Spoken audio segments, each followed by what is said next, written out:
On se retrouve sur le site chess.com pour continuer d'affronter les bots de la catégorie temporaire Saint-Valentin en ce mois de février 2025.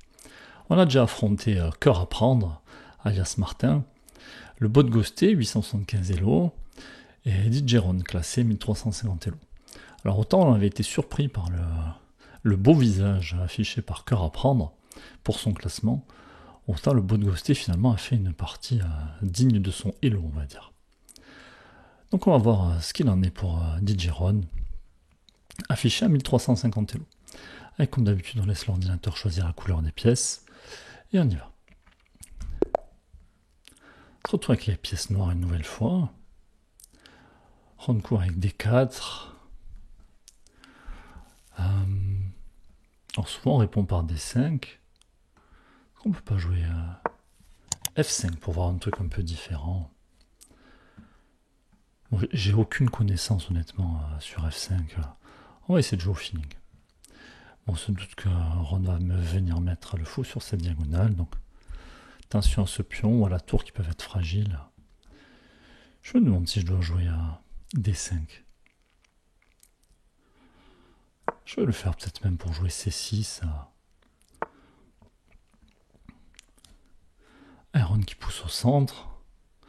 Est-ce que j'ai envie d'échanger un pion de l'aile pour un pion du centre? Est-ce que j'ai envie qu'il joue E5? Je suis pas sûr. Je pense que je vais échanger, mais est-ce que je veux prendre de D?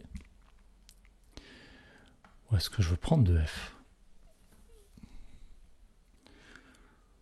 Je pense que je vais prendre de F. Alors c'est vrai que ça va fragiliser mon roi par ici.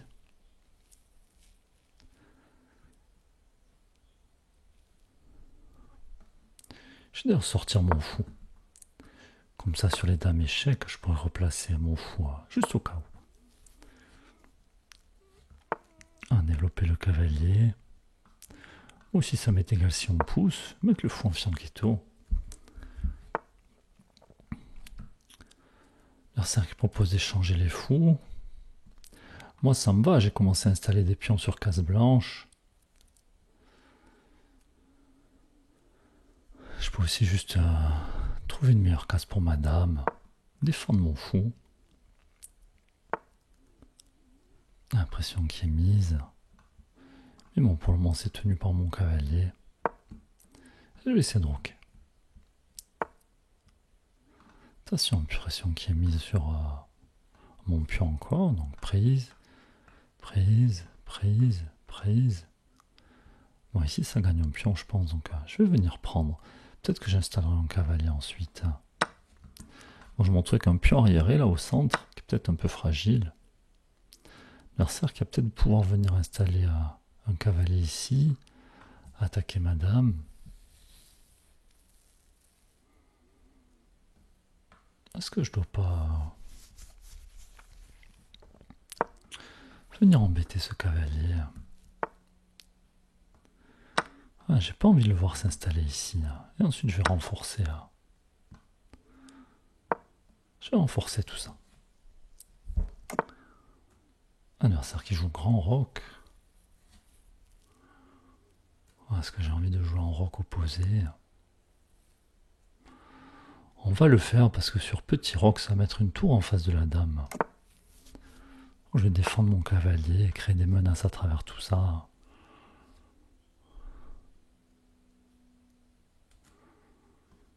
On commence à réfléchir à pousser ici. Il faut que j'arrive à replacer mon cavalier.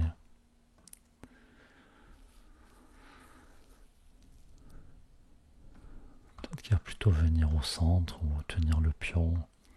Peut-être que je prépare la poussée aussi. Est-ce que je peux pas venir embêter ce fou qui va être cloué parce qu'il y a une tour en face?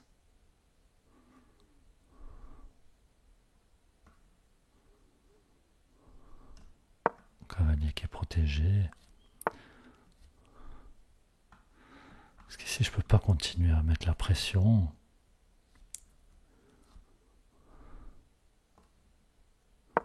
Allez, c'est ce que je vais faire.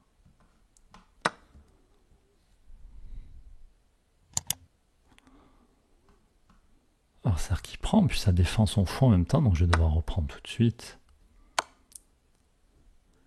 Dame échec.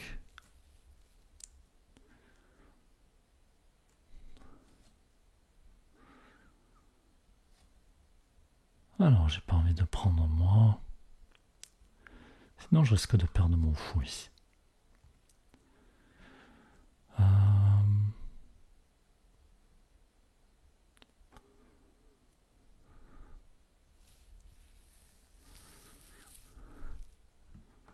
Surprise, prise. Après je pourrais éventuellement jouer pour protéger mon fou. Mais il va y avoir quelque chose comme ça. Après l'adversaire nous a donné une pièce, hein, donc moi ma dame est protégée. Attention parce que on peut avoir des choses fragiles par là.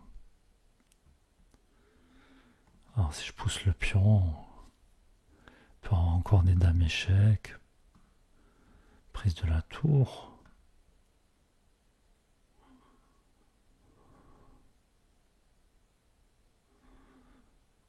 Et bon, prise, prise, fou prend. Prise, prise. Échec. Je vais jouer E6.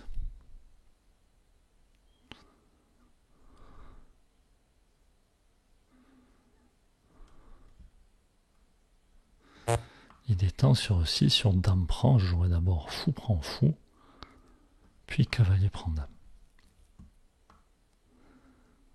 Et s'il y a dame prend pion, je jouerai dame prend dame. Je suppose qu'il va reprendre de la tour, je vais prendre le fou. Sur échec, ensuite attaquer le cavalier, attaquer le pion, menacer le fou, attaquer la tour. Et un coup comme ça qui peut m'embêter.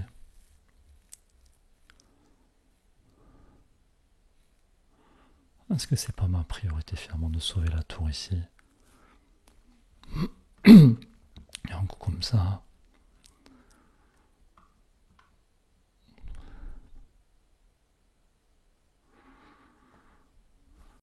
On va le jouer. On va voir si l'adversaire joue fou prend B7 ou pas. Et c'est pas le cas. Alors est-ce qu'il y a un meilleur coup que ça? Ah, ce pion qui est en prise.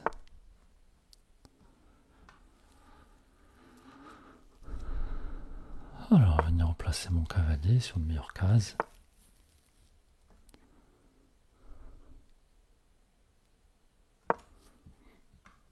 Allez, j'attaque le pion. Je place mon cavalier, je menace la fourchette. Bon, l'adversaire qui me laisse la fourchette, on va la jouer.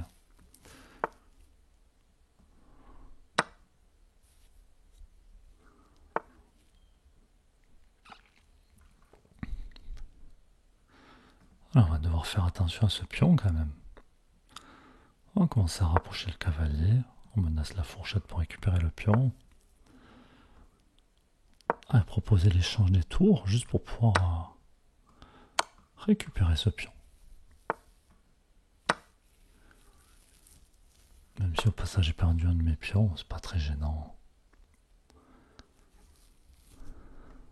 Ah, proposer l'échange des tours en protégeant le cavalier au travers. Bon, et on se retrouve avec deux cavaliers. On devrait arriver à s'en sortir. Bon, attention, adversaire qui a 3 pions passés, on va ramener le cavalier à la défense, tout ça. On va ramener l'autre cavalier, peut-être aussi ramener le roi. Attention, par contre, le roi qui s'en va, on va le coincer. Je peux aussi venir là pour récupérer un des 3 pions là qui m'inquiète. On ne pourra pas tous les sauver. Échec. Voilà, maintenant ce pion, il me fait pas peur. Alors, je replace mon cavalier, je protège ma tour.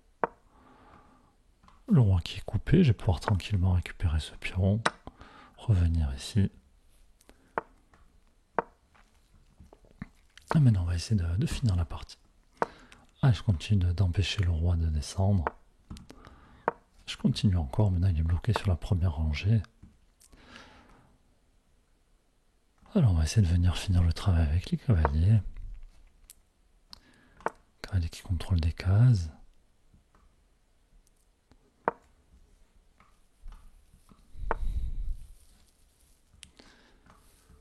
Alors on a déjà récupéré ce pion, attention situation de patte.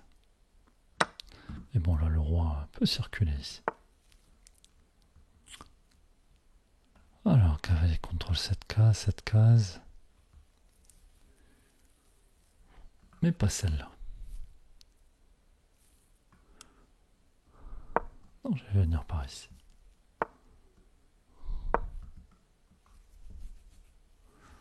Ah, si le roi venait là, ça ferait mat. Allez, on part de l'autre côté, on continue de couper ce roi.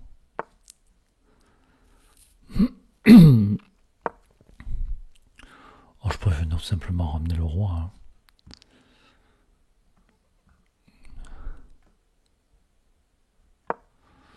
Alors, on contrôle pas mal de cases ici.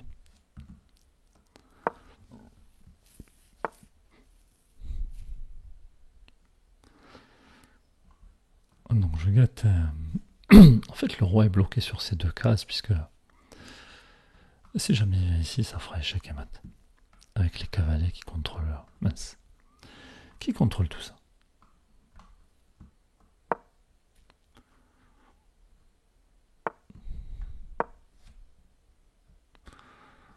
Non, d'ailleurs, est-ce que je peux pas venir faire un coup comme ça? Mais bon, on va ramener le roi. Je pense pas que Digeron à 1350 allait rester là, hein, tout simplement. Maintenant, il pourra plus s'enfuir, mon roi contrôle. Plus mes cavaliers. Échec et mat. Bon, une partie, on a joué un peu un truc inhabituel dans l'ouverture, donc on s'est retrouvé en difficulté. On a raté le dame échec de l'adversaire, donc je pense qu'on va pas avoir un bon bilan de partie, très honnêtement. Hein. On n'a pas fait une belle partie. Mais on a réussi à profiter des grosses erreurs de l'adversaire. Là, je propose de demander à l'ordinateur ce qu'il a pensé de la partie.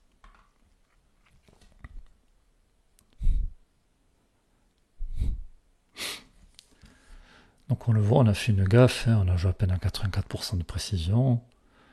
L'ordinateur, c'est rare de voir des coups brillants sur des bottes à 1300 Elo. Hein. Sûrement le dame échec.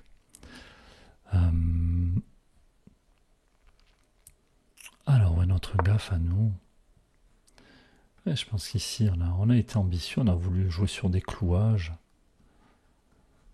Et en fait, on s'est fait surprendre. C'est peut-être ça le coup brillant d'ailleurs. Le cavalier prend pion qui défend le fou. Et si on prend, il y avait le dame échec avec le fou derrière. Hein. C'est qu'à 1300 Elo, je ne m'attendais pas à ce que l'adversaire sorte un coup comme ça. Mais bon, est-ce que finalement... Voilà, coup brillant, on s'y attendait. Hein. Est-ce que finalement là-dessus, on ne doit pas juste prendre?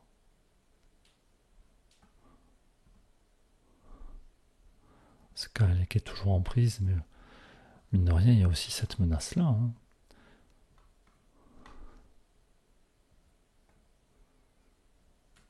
Donc, bravo à Digeron qui nous a trouvé ça, on n'y avait pas pensé. On a voulu jouer au plus malin, mais finalement, c'est lui qui a été plus malin que nous. Hein. Donc, très, très joli coup de sa part. Alors ici, est-ce qu'on devait pas tout simplement jouer cavalier prend fou? Hein. Ouais, t'allais se compliquer la vie. Hein.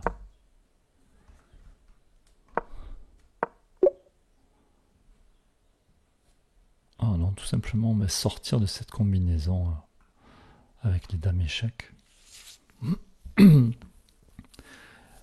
Mais honnêtement, j'avais pas envisagé là le cavalier prendre D5.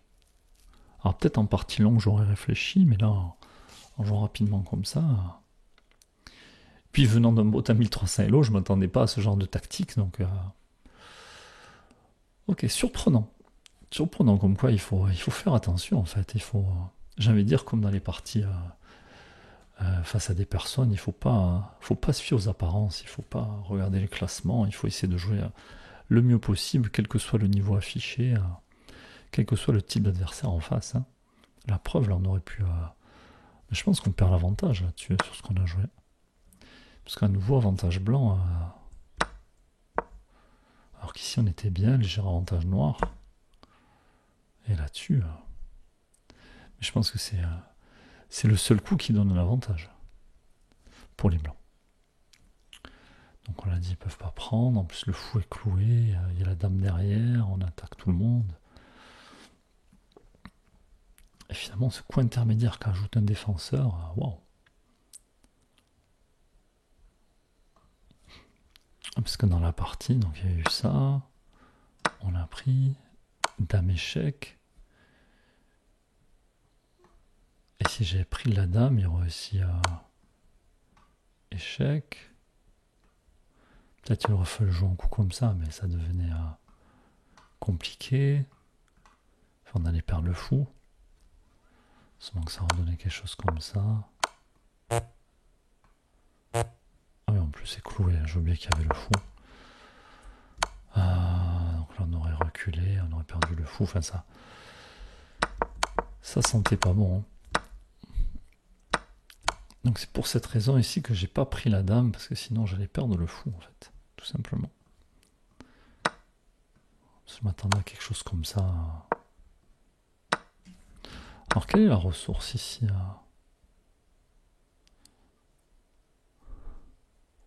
E6 tout simplement.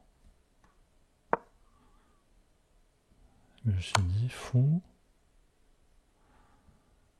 Roi G7. Et il n'y a plus la tour qui peut venir à cause du fou qui a changé de case. Honnêtement, j'aurais pas pensé à tout ça. Ouais, parce que si jamais on joue ça qui prend de la tour, ça nous laisse le temps de prendre sur échec.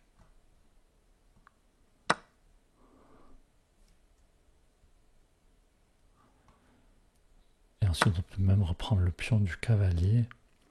Parce que si un échec à la découverte, il y a le cavalier qui attaque le fou. Donc là, il y a une grande séquence tactique avec beaucoup de complications.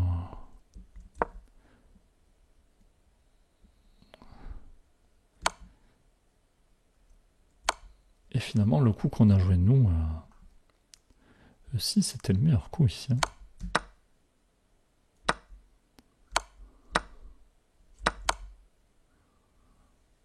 Peut-être qu'ici on aurait dû jouer cavalier prend. Menace la découverte. Attaque le fou, attaque la tour. J'aurais peut-être eu un coup comme ça. Mais là bon, ça perd la tour. Sur échec, c'est ça qu'il fallait voir. Sauf que nous, dans l'ordre dans lequel on a joué les coups, on a joué cette fourchette, mais... Sauf qu'il n'y avait pas la découverte pour faire échec. Ok, une situation assez complexe, intéressant de l'avoir vu. Donc, dit Giron, méfiance.